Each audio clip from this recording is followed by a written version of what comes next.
Now let's check today's NBA highlights. First up, Dallas Mavericks star Luka Doncic is dealing with a hamstring injury that has NBA insiders speculating about his potential return timeline. League sources are closely monitoring the situation as the team awaits updates on when their franchise player might get back on the court. Next, 19-year-old Mavericks rookie Cooper Flagg made NBA history by becoming the youngest player ever to score 50 points in a game, exploding for 51 points in Dallas's 138-127 loss to Orlando at home. Also, the NBA is investigating the Milwaukee Bucks' handling of star forward Giannis Antetokounmpo after he told reporters he's being held out of games despite feeling healthy enough to play. The league is examining whether the team is properly managing the two-time MVP's availability, according to ESPN sources. Meanwhile, Luka Doncic will miss at least the remainder of the regular season after the Lakers announced he suffered a grade 2 hamstring strain. The star guard's injury is a significant blow to the team's playoff positioning hopes. Additionally, two NBA head coaches have rallied to defend Memphis and its basketball culture after Lakers superstar LeBron James suggested the Grizzlies should consider relocating to another city. And Warriors superstar Stephen Curry is expected to make his highly anticipated return to the lineup Sunday against the Rockets after missing 27 games with a right knee injury. The two-time MVP has successfully completed scrimmages and should receive official medical clearance before tip-off. First up, Karl-Anthony Towns was scratched from Friday's matchup despite participating in pre-game warm-ups due to a right elbow impingement, but the Knicks dominated the Bulls anyway with a convincing rout. Next, NBA scouts and executives are debating whether Cooper Flagg or AJ Dybantsa deserves the #1 draft pick, weighing crucial factors like team fit versus raw talent and versatility versus college production. The top of the draft remains wide open as front offices analyze which prospect offers the best combination of skills and potential. That's your NBA update. Stay tuned for more. Moving on to European football news. First up, Erling Haaland delivered a stunning hat-trick as Manchester City demolished Liverpool 4-0 in Saturday's FA Cup quarter-final clash. The Norwegian striker's brilliant performance powered City into the semi-finals with a dominant display at the Etihad Stadium. Next, a deadly fan crush at a soccer stadium in Peru's capital Lima left at least one person dead and 60 others injured Friday night. Authorities are investigating the tragic incident that occurred during what appeared to be a stampede of supporters at the venue. Also, Enzo Fernandez's agent has blasted Chelsea's decision to drop the midfielder as completely unfair following controversial comments made during the international break. The Argentine star faces disciplinary action from his own club after the incident sparked significant backlash. Meanwhile, Wrexham manager Phil Parkinson plans to file a complaint with Championship referees chief Kevin Friend, claiming his playoff-chasing team was unfairly treated by officials during their 2-2 draw against West Bromwich Albion. Additionally, Pep Guardiola confirms Manchester City won't block midfielder Rodri if he decides to pursue a move to Real Madrid. The City manager made it clear the club will respect the Spanish international's wishes regarding his future. And Newcastle defender Kieran Trippier has confirmed he will depart the club this summer when his contract expires, describing his upcoming exit as an emotional decision. First up, Cristiano Ronaldo made a spectacular comeback from injury, netting two crucial goals to lead Al Nassr to victory over Al Najma in Friday's Saudi Pro League match. The Portuguese superstar's brilliant performance secured vital points for his team in impressive fashion. Next, Gennaro Gattuso has stepped down as Italy's national team manager following the country's devastating failure to qualify for their third straight World Cup. The former AC Milan midfielder's departure marks the end of his tenure after Italy's shocking inability to secure a spot in football's premier tournament. That's the latest from European football.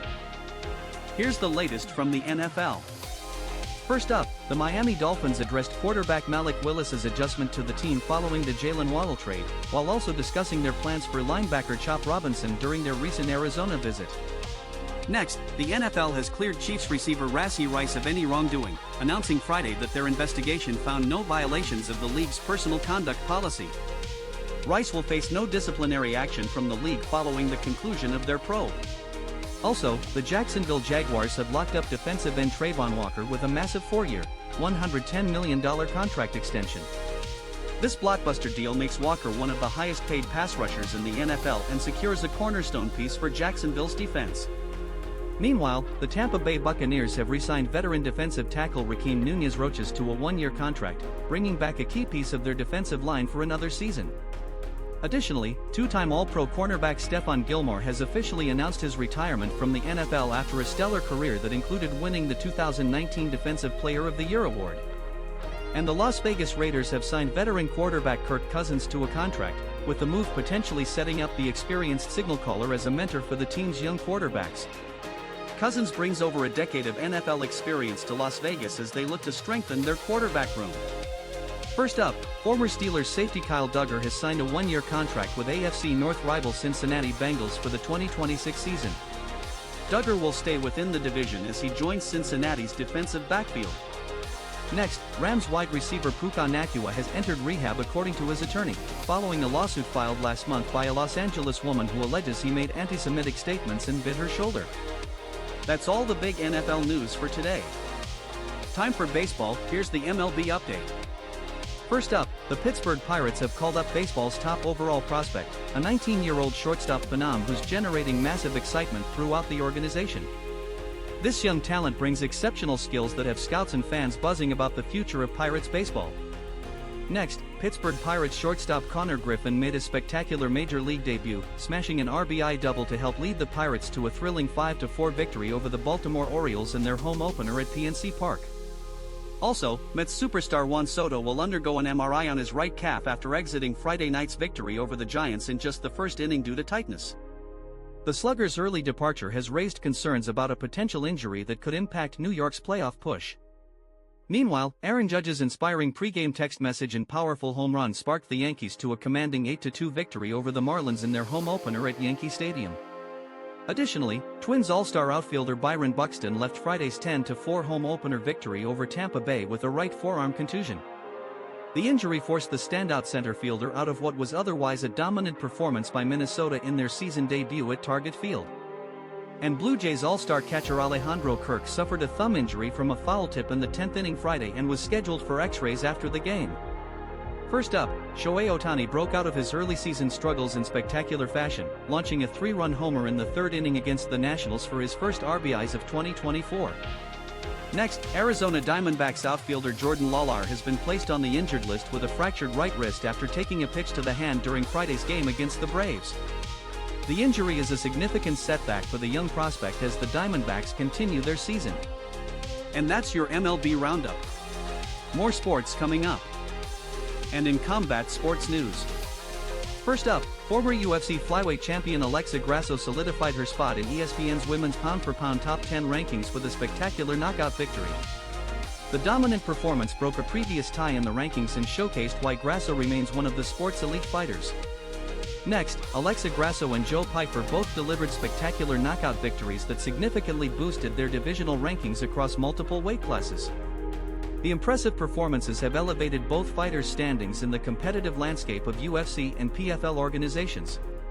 Also, MMA analysts are debating which heavyweight fighter would emerge victorious in a hypothetical 16-man, NCAA tournament-style bracket featuring the division's top contenders. The fantasy matchup has fans and experts weighing the strengths of the sport's biggest and most powerful athletes. Meanwhile, UFC welterweight Colby Covington has filed a lawsuit against Jorge Masvidal stemming from a 2022 battery incident in Miami. The legal action escalates the ongoing rivalry between the two fighters beyond the octagon. Additionally, Nate Diaz has stated he would rather pursue the UFC's BMF title than complete a trilogy fight with Conor McGregor, saying he's not interested in trying to kill off his longtime rival. And Johnny Eblen bounced back from his first career loss in spectacular fashion, dominating Brian Battle with a first-round submission victory in the main event at PFL Pittsburgh. The impressive performance puts Eblen firmly back on track after his recent setback. First up, Joe Pyfer delivered a stunning upset by defeating two-time champion Israel Adesanya via ground and pound in the second round at UFC Fight Night. The victory marks the biggest win of Pyfer's career as he finished the former middleweight king in the main event. Next, UFC legend Demetrius Johnson, widely regarded as the greatest flyweight fighter in MMA history, will be inducted into the UFC Hall of Fame's modern wing later this year. The announcement honors Johnson's incredible legacy and dominance in the flyweight division. That's the latest from the Octagon. Don't go anywhere.